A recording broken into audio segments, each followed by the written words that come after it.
सभी विधि के विद्यार्थियों का पुनः ई लेक्चर में स्वागत है। हम पढ़ रहे हैं लॉ ऑफ टॉर्क्स के इम्पोर्टेंट क्वेश्चंस जिनकी संभावना एग्ज़ाम्स में आने की है। नहीं भी तो कंपटीशन एग्ज़ाम की दृष्टि से ये क्वेश्चंस बहुत ही महत्वपूर्ण है। वैसे तो देखिए, अगर आपको कोई भी एग्ज़ाम फाइट करना है और उस एग्ज़ाम में अच्छे स्कोरिंग करनी है तो आपको एवरी टॉपिक को अच्छी तरह से समझना होगा और पढ़ना होगा। ठीक है, चलिए पहला क्वेश्चन हम पढ़ चुके थे। अपकृत्य के संबंध में डॉक्टर विनफील्ड और सामान्य का क्या महत्व है, तो उसको मैंने अच्छी तरह से आपको डिफाइन किया। सेकंड क्वेश्चन, अपकृत्य और अपराध में क्या अंतर है समझे। बहुत ही इंपॉर्टेंट क्वेश्चन है, बहुत ही इंपॉर्टेंट डेफिनेशंस है और बहुत ही इंपॉर्टेंट डिफरेंसेस है दोनों के बीच। देखिए, अपकृत्य और अपराध के संबंध में जो सबसे महत्वपूर्ण जो डिफरेंसेस बताए वो किसने बताया था? केनी ने। ये पूछा जाता है एग्जाम्स में कि दोनों के बीच में अंतर किसने बताया है? प्रोफेसर केनी ने दोनों के बीच में महत्वपूर्ण अंतर बताया। अब अपकृत्य क्या है, तो अपकृत्य में अपकृत्य की डेफिनेशन आएगी। ये एक सिविल दोष है जिसमें प्रतिवादी का वादी के प्रति सावधानी बरतने का विधिक कर्तव्य और प्रतिवादी द्वारा उस विधिक कर्तव्य का उल्लंघन जिसके परिणाम स्वरूप वादी को क्षतिपूर्ति दे। जबकि अपराध क्या है? अपराध समाज के प्रति किया जाने वाला ऐसा अवैधानिक कृत्य है जिसके लिए इंडियन पेनल कोड में पनिशमेंट की व्यवस्था कर रखी है। ऐसा अवैधानिक, अनुचित, अनैतिक कृत्य अपराध की श्रेणी में आता है। सेकंड, अपकृत्य सर्वसाधारण के व्यक्तिगत अधिकारों का उल्लंघन है, यानी सभी के व्यक्तिगत अधिकारों का उल्लंघन है। जबकि अपराध जनता के अधिकारों और कर्तव्यों को उल्लंघन करने पर उत्पन्न होता है।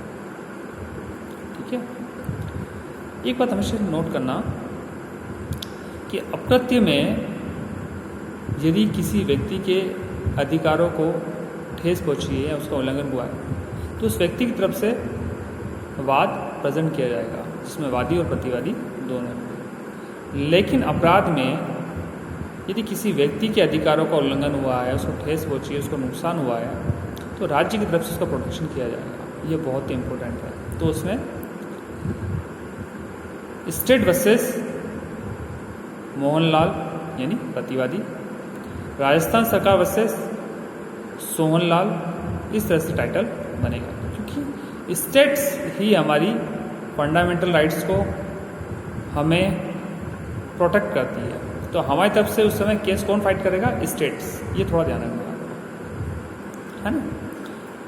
अपकृत्य विधि सिविल विधि है, अपराध विधि क्रिमिनल विधि है। नेक्स्ट, अपकृत्य के मामले में क्षतिग्रस्त पक्ष के द्वारा दीवानी वाद संस्थित किया जा सकता है, जैसे आपको मैंने बताया। जबकि आपराधिक विधि में जो इस व्यक्ति को नुकसान हुआ है उसके द्वारा फौजदारी मुकदमा दायर किया जाए। ये बात बहुत ही इंपॉर्टेंट है, वो ध्यान में रखनी है। अपकृत्य के मामले में क्षतिग्रस्त पक्षकार को क्षतिपूर्ति देय होती है। और क्षतिपूर्ति किस भी तरह की हो सकती है? नुकसानी वाली, परिपूर्ण क्षतिपूर्ति, किसी भी तरह की क्षतिपूर्ति हो सकती है ताकि उस पक्षकार को पुनः उस स्थिति में लाया जाए। यदि वो क्षति नहीं होती तो वो पक्षकार उस स्थिति में होता, यानी उसको रियल कंडीशन में फुलफिल करने के लिए क्षतिपूर्ति दी जाती है। जबकि अपराध के मामले में अपराधी को दंड दिया जाता है, पनिशमेंट दिया जाता है और जो भी कोई जुर्माना लगाया जाता है वो स्टेट में जमा हो जाता है। अपराध का उद्देश्य क्या है?